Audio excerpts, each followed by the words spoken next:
Esquerda e direita no Brasil depois de 2014. Vamos para as considerações. Primeira, os conceitos de esquerda e direita variaram muito conforme o tempo e o lugar. Mas nesse vídeo aqui vão ser abordados apenas os aspectos do Brasil depois de 2014. Então esse é o recorte espacial e geográfico do vídeo, o Brasil depois de 2014. Então você não aplique o que eu vou falar aqui para outras regiões do mundo em outros tempos.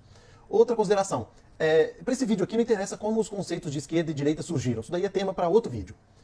Outra, até onde eu saiba, não existe uma linha, um meridiano, um e-mail de Deus, um muro estabelecendo o que é direita e o que é esquerda. Essas concepções se fazem através de visões, de percepções de pessoas diferentes. E essas percepções, como são feitas de pessoas diferentes, elas podem variar um pouco, tá?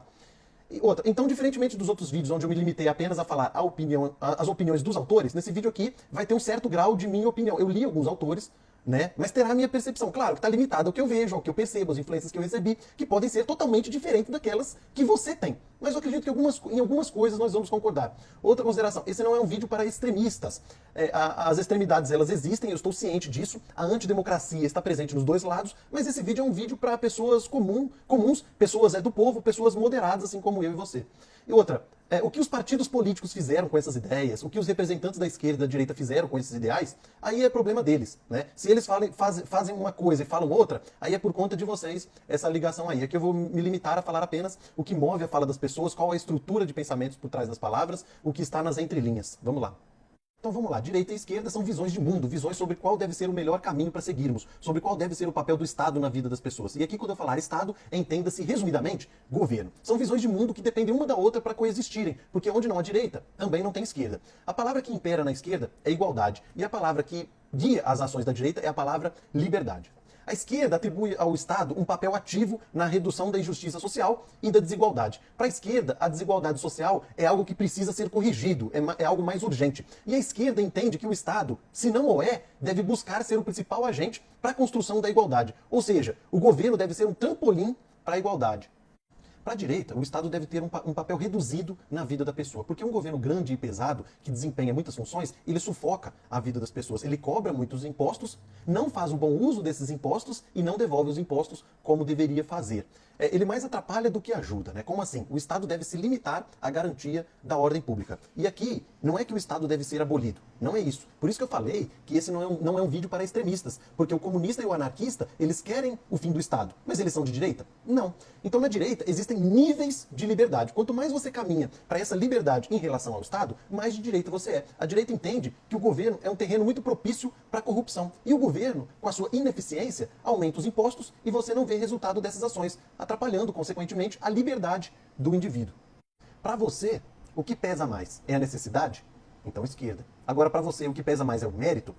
Direita. A esquerda observa principalmente o posterior da riqueza. A esquerda entende que a riqueza deve ser repartida conforme a necessidade de cada um. A pessoa pobre tem mais necessidade do que a pessoa rica. A esquerda também entende que a construção das grandes riquezas, elas tiveram um certo grau de exploração, certo grau de injustiça entre as partes que produziram a riqueza. Agora, por outro lado, a direita entende que a riqueza tem que ser construída. A riqueza tem que ser produzida. A riqueza não é um bolo que está lá pronto esperando para ser dividida. E essa construção da riqueza, ela é resultado do mérito, do trabalho, do esforço dos indivíduos. Ou seja, a riqueza, para a direita, ela tem certo grau de merecimento. A construção da riqueza tem certo grau de merecimento. Bom, até agora, tudo que eu falei aqui, se você procurar na internet, você vai achar essas coisas que eu falei. As coisas que eu falei aqui são mais antigas que andar pra frente, né? A partir de agora, então, eu vou dar algumas opiniões aqui, minhas, e acredito que o grau de discordância pode ser um pouco maior aí com você que está assistindo o vídeo. Vamos lá. Você entende que o brasileiro é um ser que precisa de mais ajuda para superar as dificuldades do meio? Então você caminha mais para a esquerda. Agora, você entende que o brasileiro é um ser mais capaz, mais forte para superar as dificuldades do meio? Então você caminha para a direita.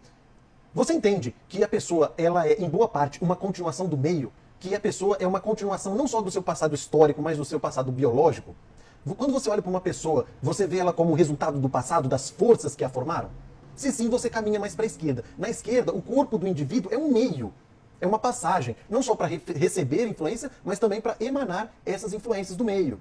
A pessoa cometeu um crime, a pessoa cometeu uma violência, é porque, em certa medida, ela recebeu violência do meio. O ambiente violento favoreceu a praticar o que ela recebeu. Na esquerda, o corpo transparece o meio. O camarada praticou o amor, É porque, em grande parte, o meio permitiu que ele praticasse o amor. Na visão da esquerda, o meio é muito determinante para as ações do indivíduo. Então, se você entende assim, você é de esquerda, você caminha mais para a esquerda. Por isso que na esquerda, para você mudar a pessoa, você tem que principalmente mudar o meio que a cerca.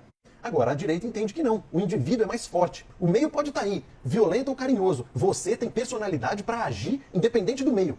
Não é que o meio não influencia em você, não é isso. Mas o meio é menos determinante para suas ações. Você tem capacidade de agir, de reagir. Se na esquerda o passado é determinante na sua construção, na direita a pessoa é, de certa forma, mais desgarrada do passado. Se você acha que a pessoa tem mais condições de superar o meio, de superar a sociedade individualmente, você caminha para a direita. A direita observa mais o que você pode vir a se tornar, levando menos em conta o que você é.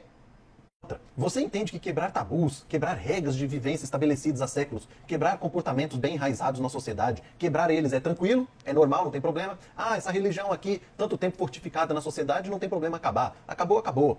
Outra cultura, né, pode ser melhor. Então você é mais de esquerda. Agora, você entende que as estruturas sociais, que as religiões são mais importantes e precisam ser conservadas, ou que no mínimo não sofram grandes abalos, grandes cismas, então você caminha mais para a direita, né? Embora essa discussão de costumes e tradição seja um tema que é para outra linha de questionamento, que é o do conservador versus o revolucionário.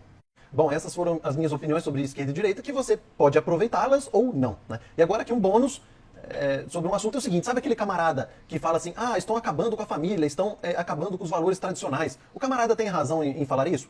Em certa parte tem. Eu vou explicar por quê. Eu não vejo isso como uma briga de esquerda e direita. Eu vejo como um ideal da cidade se sobrepondo ao ideal do campo, né? Como assim? É assim. No campo, a ligação sentimental que você tem com as pessoas ao seu redor é muito forte. Você é conhecido e conhece as pessoas ao seu redor. No campo, importa muito o tipo de comportamento que você tem e se espera algum comportamento de você. Se espera que você seja cristão, que você tenha uma família, que você seja hétero, etc. E se você romper esses comportamentos, de certa forma, você agride a sociedade que te cerca. Você agride a sociedade que te cerca no campo, né? Por outro lado, na medida que você se distancia do campo e vai para a cidade, quanto maior é a cidade, esses valores do campo eles vão se perdendo. Na cidade você anda na rua e ninguém te conhece, e você não conhece ninguém. Você passa a ser um número. Se anulam os vínculos carinhosos que você tinha lá no campo, os apelidos, as brincadeirinhas. Pouco importa na cidade, pouco importa a sua religião.